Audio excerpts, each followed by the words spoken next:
ರಾತ್ರಿಯಲ್ಲಿ ತಪಸ್ಸು ಮಾಡಿ ಬಾಲರ ಕೇಸರಿ ಕುಲಸತಿ ಗರ್ಭ ಧರಿಸಲು ಜನಿಸಿದನೊಬ್ಬ ಅಸಮಾನ ಬಲೋತ್ಥಾತನು ಸಂಯುತನು ಅಂಜನಿ ಸುತನು ಪವನನಂದನನು.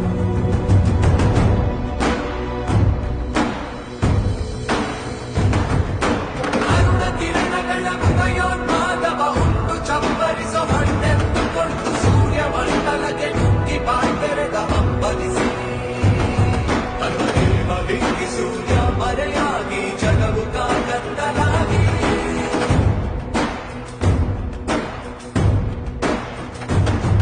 ಅದ ಗಮನಿಸಿದ ಆ ಅಮರೇಂದ್ರ ಬಂದು ಐರಾವತದ ಮೇಲೆ ಆಂಜನೇಯನನ್ನು ಸಮೀಪಿಸಿ ತನ್ನ ವಜ್ರಾಯುಧವನ್ನು ಬಿಸಿದನು.